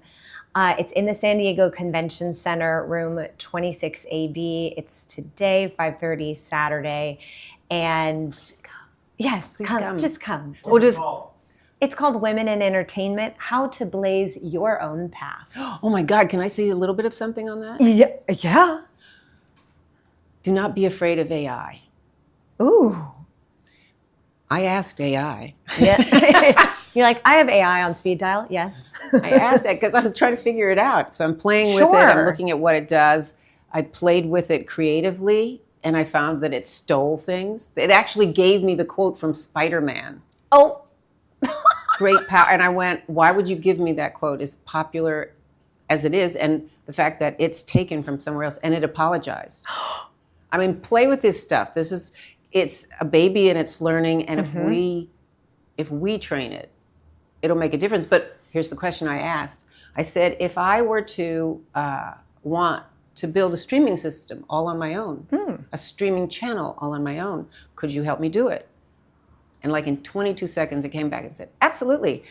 And told me exactly how I would build a streaming channel. So studios and networks need to be afraid because we still carry the message and the content and the imagination of original stories. AI is generative, so it regenerates from other places. Oh, and then at the end it went, but of course you would need humans. You would need lawyers, you would need accountants, and I'm laughing. I'm sitting here reading this laughing. So as the Black Guard have been a real journey for me. I really wanted to see how close we were to sentience. Of course. We're not there. No. We're not there. We're not there. I think Google came close because 2 AI created their own language and started talking to each other. See, and then that's scary when the bots start talking. Yeah. Yeah. But that's in the books too. That's in the Vision Husbands. Oh my gosh, see, it's just so incredibly relevant. And also like, look at this, a badass woman on the front. Yes! Like, hello. Like, yes. It was important. Can we see? Yes. We're going to get a hero shot. Okay. This is Jetta A. Awesome. And Jetta A is 17, 18, 19 years old. Oh, yeah. Maybe a little bit older. And she, is with her family, and she's loved and is living in a world that is utopian. They're doing molecular transfers to the moon. Right. But they don't have it quite right yet, so you may lose some molecules. Well, that's fun. We're working with science here. We're practicing medicine. I love it. But she's a young woman who's been pretty sheltered. Yeah. And suddenly in a day, everything changes. And she is on her own. And she has to figure out how to survive, how to find food, how to find water, how to find shelter, how to pick up a gun and kill or be killed. Wow. And that's something that we're so blessed right now that we don't have to do, but we're hanging on the fringe. Yeah. And so I really want the game to empower, especially women, and especially women of color. I want everybody to know, here's a statistic. the majority of the world is of color. 86%. People of the global majority. The global Yes. majority is 86% of the world. Yes. And 14% of non-color.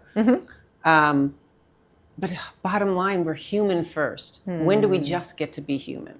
Stop the divisiveness. Yeah. And the books really get into that too. And that's why I created the alternate species, so that people could, now we have something new to make a judgment again. Yeah. Oh, you're not all human.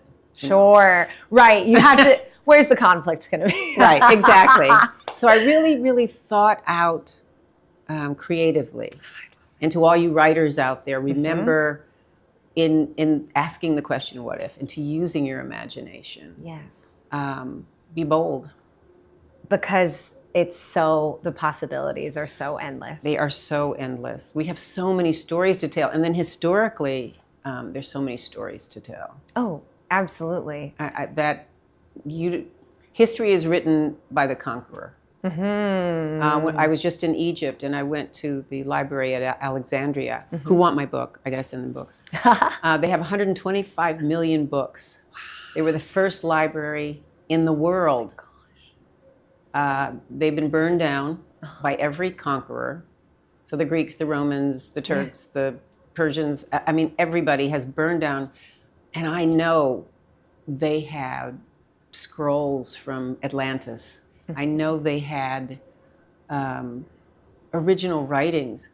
And so I just did a show with the amazing Peter Greenberg called Hidden, where he went to Egypt. And you have to watch it. I'll let everybody know when it's on. Come here. Yes. I'll let you know, and then come to warrioroneworld.com. Excellent. That looks at the Egyptian mythology and how from it came the three great Western religions. And literally from it came these mythologies. So we have to look at our past to explore our future, to explore our present, and then to create our future. Yes. Let me Oh, say that. so well said. Oh, I absolutely love that. Okay, I need to plug this one more time because there is everything in here. What a beautiful world, and just intuitive and complicated and fascinating. And also, so check out Warrior One, check out the Vision Quest as well, and all the things that Deborah has coming up. Thank you so much for being on. Oh, my pleasure. Thank you. And to please come and sign up. So when the books do come out, they haven't been released yet. I will say you saw on this show. Yes. And there'll be a special price for all the things that I want to come with this. Oh, this is so exciting. Come be a warrior. Convos. Yes. Excellent. Okay, and so with that, that wraps up this segment of Comic Convos. We have one more interview left today, so stay tuned. We're talking to Darren Ross, stunt coordinator. Timothy will be interviewing him, and we are just so happy you tuned in. We want to give a big shout out to the League of Filmmakers. We would love you to join us at the League of Filmmakers. Check us out on Instagram, YouTube, all the places on the internet where the machines are. The League of Filmmakers would love to be in touch with you. And also we want to thank our friends at Cinematography for Actors as well. And I'm Danielle Beckman with Brooklyn Quarter. And all of this, by the way, is shot on Blackmagic Design. One of these cameras. Right, our stream, our cameras, everything is chef's kiss gorgeous. So we just want to say thank you again for watching, and we'll be back shortly. Okay.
Welcome back to Convos presented by Blackmagic Design. I'm one of your hosts, Timothy Reese of Brooklyn Quarter, and we're excited to be partnering with the League of Filmmakers and Cinematography for Actors to bring you this live stream directly from the Gaslamp District / Quarter in downtown San Diego. Our last guest of the show is Darren Ross. Darren is a stunt coordinator, stunt performer, and actor, and he's known for his action design across a myriad of video games, film, and TV projects for more than 2 decades. His latest action design work, which I love action design as a title, can be seen for the cinematics of the recently released Destiny 2: The Final Shape. Prior to that, he has been a stunt coordinator for the award-winning Star Wars video game series Jedi Fallen Order and its sequel Jedi Survivor, designing action for the game's cinematics and gameplay combat design. His work can also be seen for the opening to the Batman game Gotham Knights, in which Darren fully wrote, designed, and performed with his stunt team the opening action sequence to the game, showing Ra's al Ghul taking down Batman in his Ra's al Ghul. I gotta get the pronunciation right. Did the original there's a whole thing about when it was Raz and when it became Raish. Okay, all right, Ra's al Ghul taking down Batman in his own Batcave. Darren also fully redesigned the whole Batcave for the sequence.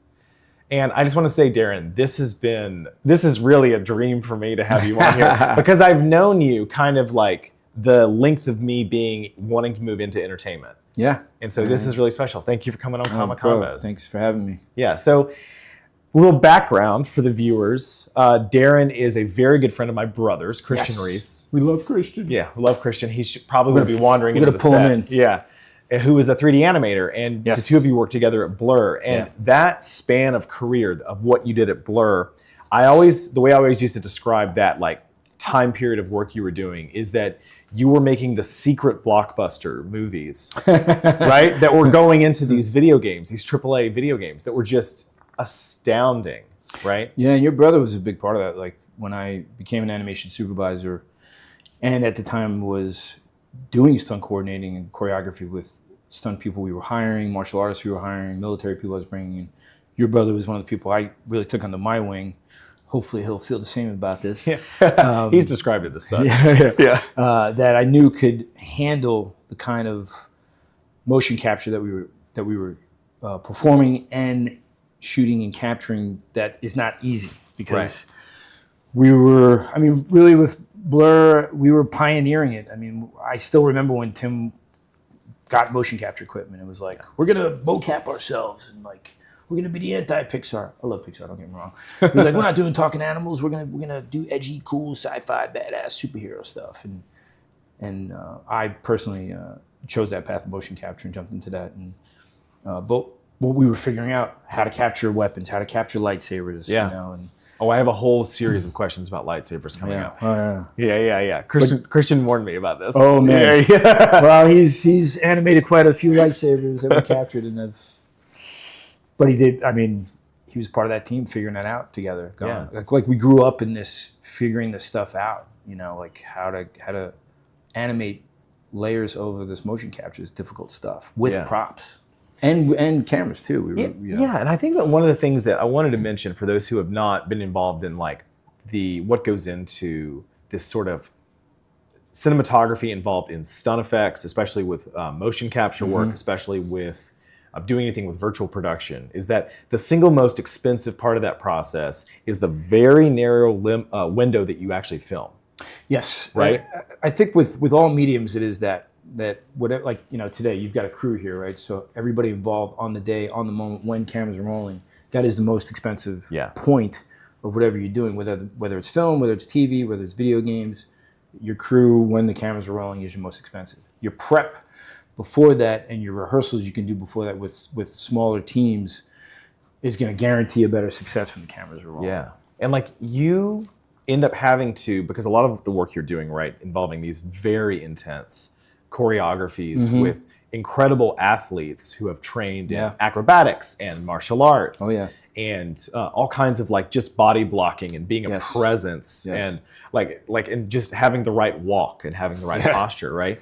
Is because all this gets translated into the data that's going into these kind of recaptures that turn into these textured shapes and humanoids and all these different aliens.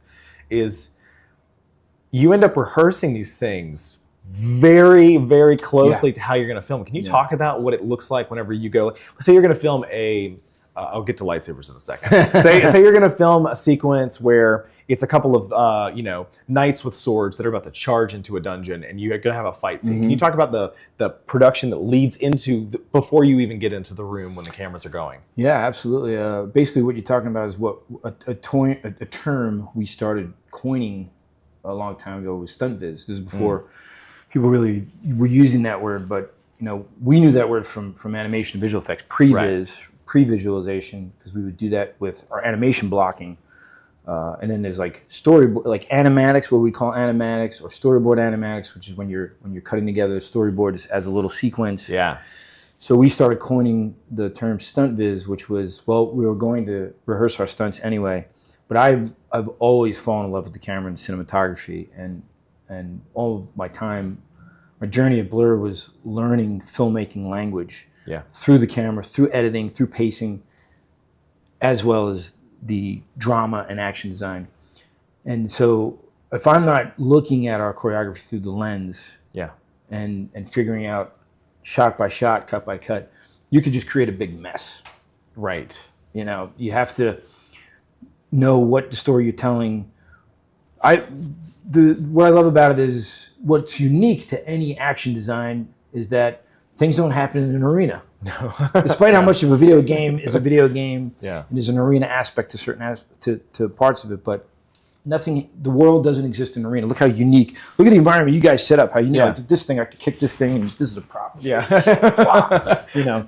But like this is what's unique to the environment, right? Like. It's a high resolution render. It's a high resolution render. This is all virtual production. This is all, really, look at the texture on that. Wow. So what I love those aspects to action design is going, okay, well, we know what our story is. We know who our characters are. What are their weapons that they've chosen? Yeah. That's going to be very unique, whether it's improvised weaponry or something they've carried on themselves, whether it's a prop of a bladed weapon or a firearm. And then where is it happening? Where is this fight happening?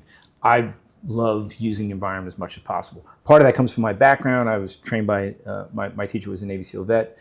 He created a self-protection based system, and part of that self-protection based training that was born out of teaching women self-protection was using your environment around you.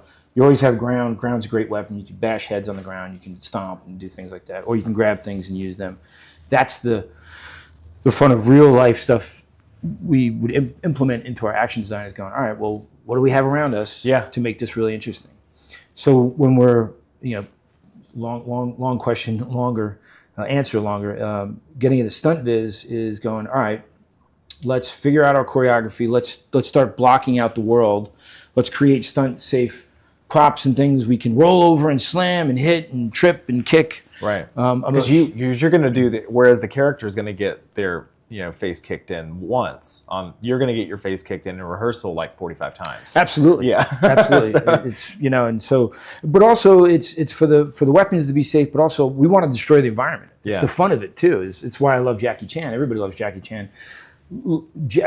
How he used the environment because he was such a big fan of the vaudeville. Charlie Chaplin, Buster Keaton. Their gags were all about environment. Yeah. They all those unique comedic gags were all about environment, and Jackie took that to a whole nother level with martial arts and comedy, and I love that because that's a huge proponent of what makes it unique. Right. So we do all that in our stunt viz, where we'll start getting the choreo beats, making sure we're telling the story, and now let's start shooting it, and mapping it, shot by shot. Yeah. Putting rough edits together. And what's nice is then you're iterating.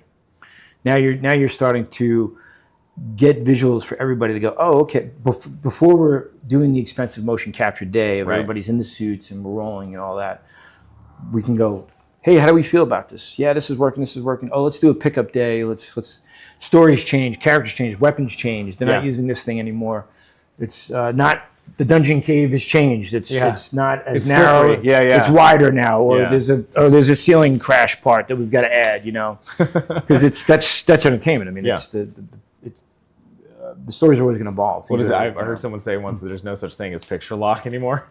Yeah, exactly. Yeah. that just doesn't exist anymore. Yeah, and that's the fun of the flexibility of going, all right, well, cool. Well, you know, maybe two characters became one now. One villain is not two because they wanted to shorten lines or something like that, you know.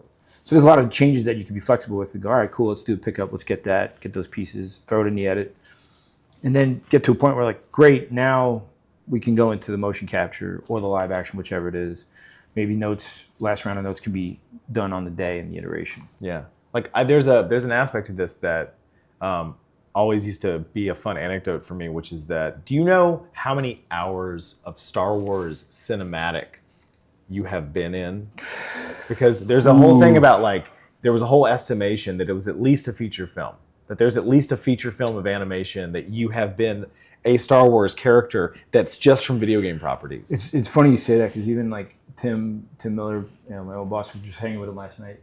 I remember one time he asked me, he's like, how many times have you died in our cinematics? He's like, it's got to be like thousands of times, you know? Because like, I remember in the Old Republic one, that first one where the Sith are crashing the temple. I love that. That cinematic is amazing. I'm going to that. That's the one I'm coming to. Yeah. There's a shot in there where the first Sith comes out, draws the saber, and then all the other ones like, and I played each one of these guys and was figuring out, going like, I'll fill the frame here, and I'll fill the frame there. Okay, here, we'll go here, go here. And it's like, and actually that's one of those ones where it's like, I probably died as like most of the characters in it. Yeah. And then I figured out after like Jedi Survivor, I was like, I think I've died as almost every stormtrooper there's been. Yeah. And I'm like, oh wait, no, there's that grenade guy in Rogue One. I haven't played that guy. Right. Yeah. I want to blow up off of a tank. But Fall yeah, off an AT-AT. Yeah. It's right. Yeah.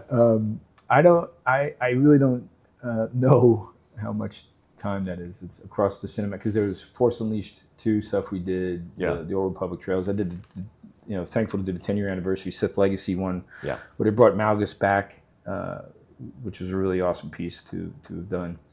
And then all the Jedi Survivor, Fallen Order and Survivor, Diana's characters in there too. I don't know. It's an interesting tally. We'll have to. It'd be a fun data table to build. Like there's a specifically also a sort of specific history within the cinematics that you've been in involving thrown lightsabers, right? Because from a little debrief with my brother beforehand, he was like, "Oh, mention the whole rise and fall of the idea of throwing a lightsaber." Because if you watch this timeline, there's suddenly there's no thrown lightsabers, and there's like one cinematic where it's like, "Oh, we should throw a lightsaber. This is pretty cool." and then all of a sudden there'll be like a cinematic where it's like 4 lightsabers getting thrown. But then people started realizing how hard it is to deal with the tracking of a lightsaber in space, because it's like a spinning, floating death sort of like missile that flies through. And then all of a sudden they started getting pulled down again and thrown back again. Can you talk about because you've been involved with these properties, you've been involved with Comic-Con for a while. Like, when's the first time you ever came here? Oh, jeez. We started coming here with Tim. We had this little crew that Tim would bring us down every year. I mean, it's over 20 some odd years. So you've been with it for this rapid evolution that's happened over the years. And we really used to just come as fans. We just what I loved about when I was working at Blur, and Tim was always just such a huge comic book fan, comic book nerd.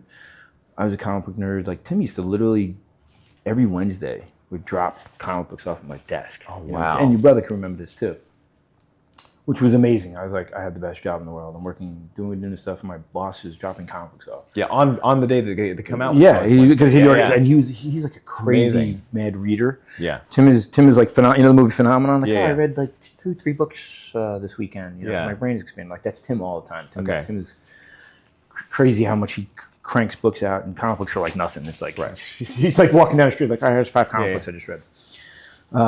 So we used to come as fans, because we were professionals working on what we were doing, but we always loved comic books, which was a part of that journey. I mean, Batman is my favorite comic book character on the DC side. I grew up really more as a Marvel kid. Always loved the Hulk, was a big fan favorite, Spider-Man, and then later got into X-Men and the Avengers and stuff. But I always loved Batman, and I remember when we started working on Arkham series trailers, and it was just like, whoa, there was this manifestation of like, we're fans. Yeah. This is the stuff that got us into this, but now we're really working on this stuff, and now our stuff is appearing at Comic-Con, and it's this weird like Ouroboros. yeah, that you're like, whoa, we're kind of got to be like more professionals now here. We can't be the nerdy like, yeah, I love fucking comic books. Like, not doing this, like, hi. Now you're getting interviewed about it. Yeah, exactly. And I think the ultimate, like, one of the really big cool moments is anytime our work appears here and you see people like, whoa, like when Star Wars trailers have been here and people are like nerding out and people like acting out your choreography.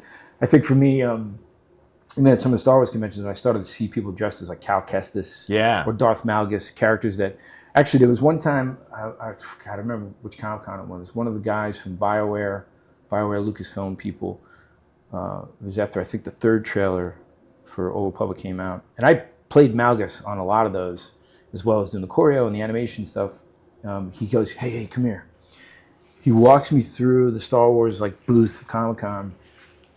He's like, check this out. And there's this action figure stand. Yeah. And there's a Kenner style Darth Malgus action figure. Oh my He gosh. goes, look. I almost like started crying. He's Yeah. like, look, dude. He goes, that's because of you guys. Yeah. He's like, this character was nothing. Nobody, like Darth Malgus, what was he? And I was like, whoa. That's you. It's crazy. And I also remember like when there was the shot, it's like 4 a.m. I'm creating this shot of the Malgus is walking away from the temple. Yeah. And he's literally just like, temple's crashing, he's putting the cloak on and he's walking around. It's a shot we had to redo because my buddy Dave, who's directing us on it, we had this performer who just couldn't walk. Okay. This is what gets weird about performances. People like get so weird about like just walk a line, and the dude's doing this weird walk. Like, bro, you're like Darth Vader, bro. Just like walk, man. Yeah. He's doing this weird like. And then Dave's like, yo, man, we're coming back here. We're gonna get in the suit. And we're gonna just do this. Okay. So I did this pickup shot of Malgus walking with the robe. 4 a.m. I'm putting the shot together, putting my own mocap in it, and it hits me where I'm like, holy shit, I've really jumped into the thing that set me on this path. Because I always say that Star Wars really opened up a portal for me as a kid. That was the singular thing that really like, what is this? Yeah. What is special effects? Who's making this? Wait, a guy named George Lucas, ILM? I'm going to pursue that. Yeah. And to work specifically on Star Wars and then work with technology that didn't exist when I was a kid. Right. And to play these characters and do choreography these characters and invent new things for them, invent new storylines and characters and fights and whatnot. And it's like, whoa, wait a minute. This is mind-blowing. Same thing with Batman, like these specific ones that are the things that that opened up those portals that you're like, yeah, I'm going for that. Yeah. And I feel like your career has been a real typification from like the outside looking in, because it's always different when it's your career, right? But from the outside looking in, you really seem like someone who caught a wave of technology, performance, and story, and you've just been riding that crest. And it's knock on wood. It's been really cool, and it's cool because like I don't know, it's really special for me whenever I boot up a video game and I look and I'm like, oh yeah, Darren worked on this, right? Because it's like, and I'll try to find you because I know that it's always the joke, right, that mocap performers have a certain gait that they walk in. So I always try to find you in it, right? I've had a lot of friends like, yo man, I see that. That's your walk. Yeah, exactly. Yeah, I wanted to ask you as we get towards the end of this, I wanted to ask you, are there any traditions? Because a lot of people that are going to be watching this, they've never been to Comic-Con, or they're not here this year, they want to come. Are there any traditions or rituals that are like really something you always pursue when you're here? Like that you just do something just to tell people like, hey, if you're coming to Comic-Con, do this, it'll save you. Yeah. I would say artisality is more important than ever. Yeah. Because again, for me, it always was about the comic books. Yeah. And we've watched it evolve and become so much of a film, TV, comic books, everything, video games, which is all cool and great. but you can forget that like it's about comic books. Yeah. You know? And always being a comic book kid, coming here and actually meeting artists that I love that also inspired me, that to this day still do, especially as animators, and your brother could speak to this too, with like silhouettes and poses. I always, still to this day, look at comic book poses. My favorite artists, Yeah. how they're posing Batman, how they're posing certain characters that are like, oh, that's cool. Let's try to like work that in, to a silhouette. So Artist Alley, because those are the true artists that are by hand really doing this. Yeah. Especially in this time of AI, it's more important than ever, I think, to really spend time going to Artist Alley. Yeah. Go take a walk through there. You'll discover artists that you don't know about. You'll discover, like, look who you just introduced me to. Yeah. Right? It's about Deborah Pratt. Yeah. Deborah Pratt, she's a creator, but now it's okay to say about her that she's making her own thing. Oh, yeah, yeah. So she's got her own comic book, and it looks awesome. And I'm like, that's what Comic-Con's about. Yeah. Is these creators who love all these worlds. Yeah. They get to come here and go, hey, it's your tribe. It's the people finding each other, because a long time ago it was nerdy shit. Mm-hmm. But now it's so mainstream, and it's beautiful. Yeah. And that collaboration of like comic book fans going like, oh, dude, I'm like, you're one of my favorite Batman artists, and then like they'll know what I do, and like, oh man, that thing you did with Deathstroke, that's like the coolest thing. I'm like, oh yeah, cool. Well, yeah, it's like, whoa, it's those things that it's like trading baseball beautiful. cards. Yeah, Of like, it's really, fandom. Yeah. It's really beautiful and fills my heart. And so I think that's a thing for me, is connecting with the friends that are here doing this. Is beautiful. I mean, this is out of relationship. Everything's in relationship. I love your brother and I love you, man. And like you and your brother's also one of those people that 3-4 in the morning, like, killing ourselves on these projects, but it's like, hey man, we're here together. Yeah. Without team, without relationship, none of this means anything. None of this is worth it. Yeah. So I think part of it, the traditions, is come down here and be in community, be in around all of us that love this crazy stuff, and feed off each other and inspire each other to keep going and keep creating in human ways, not with AI. I mean, AI has benefits in other areas, but let's not replace this beautiful artistry that we can do. Darren, Darren, this has been a such a pleasure, man. absolute pleasure. Appreciate you, man. Thank you so much for being on. It's an honor. Man. And so thank you very much, everyone. This has been Darren Ross on Comic Convos as we wrap up our coverage here at San Diego Comic-Con 2024 in the Gaslamp District. And I want to give a huge shout out to League of Filmmakers who have, especially John at League of Filmmakers, for this incredible community that they've built. I want to thank this Comic Convos itself is presented by Blackmagic Design. I want to thank our producing partner, Cinematography for Actors, with Indy and Haley. And I want to thank our entire crew that we've had here, with Bill as assistant director. We've had Lauren Lloyd and Christian Lloyd on production design. We've had Dustin Tillman on editing. And we've had Danielle Beckman as host, my dear wife. And I also just want to thank you for watching, and thank you for joining us on this fun journey. If you haven't checked it out yet, please go to leagueoffilmmakers.com to find out more about this really cool community they're building to make it easy for filmmakers to talk to each other, to network, and to create cool projects. Can we thank the plants? We can thank the plants. Yeah. Thank you, plants, for being with us here. Yeah, he was very well rendered.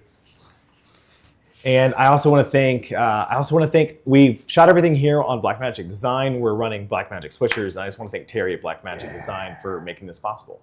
So thank you so much for joining us. Please enjoy the rest of the con, and we hope to see you next year on Comic Convos.